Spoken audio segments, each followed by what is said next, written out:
Hi there, nice to meet you. Nice to meet you too. I'm excited to chat about this because I think it's telling an important story, but more so the story, I think it's important the time that it's telling it, which is in the 90s. And I think school for kids then was a lot different than how it is now. I was born in the 90s, so I remember that time it was so much simpler. What was it like getting into this headspace for kids in that time period? Yeah, I think the writer, Max Porter, deliberately wanted to set the film in the 90s because, well, he and I were teenagers in the 90s, and also, you know, uh, there wasn't clearly any mobile phones or social media or whatever, but the problems that these kids have still existed, so they're perennial. You know what I mean? And it was nice to be able to make a story about these kids without having to talk to what we all know are the problems associated with social media, because there's enough of that around, I think. I would love to know what it is like encompassing this character that is supposed to be leading these children that obviously need guidance, but is also struggling internally himself a lot. It's a lot to juggle and a lot to encompass. What was that like? I mean, they're to me the richest, kind of most satisfying roles, because he's very, very flawed. He's very contradictory, but he's desperately trying to do the right thing, and he really, really, really cares.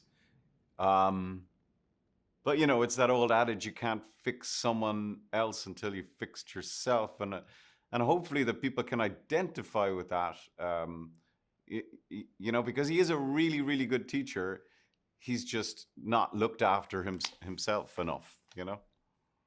And how often does that happen with teachers? I feel like it's so common in this day and age that they're supposed to give, but they're giving from an empty cup almost some of the time. I think that's completely accurate, and I think that it's one of the most valued and uh, underappreciated kind of professions we have societally. And I think because my parents were both teachers, and because I saw up close, how hard it was to like keep going and then come home and mind your own kids and then keep going back in, and it's an awful lot, and it's a performance. You have to get up there in front of these kids, and you have to command their attention, command their respect, and keep them in check and deal with all the stuff they're bringing from their own lives. It's a huge, huge job when you think about it, when you break it down.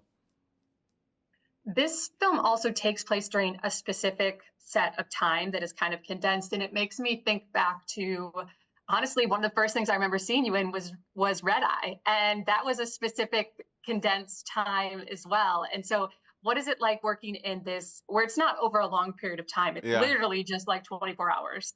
Well, yeah, that was Max's idea, so that you feel very connected to the characters because it's happening in real time. You're not jumping around, you're not jumping backwards and forwards, and in the film it timestamps exactly where we are in the course of the day, and dramatically, you throw all this stuff at the characters, like the documentary crew, and then the trustees, the trust coming in to tell them terrible news, and then the member of parliament coming in, and so hopefully you feel the pressure build with the characters as you're watching them.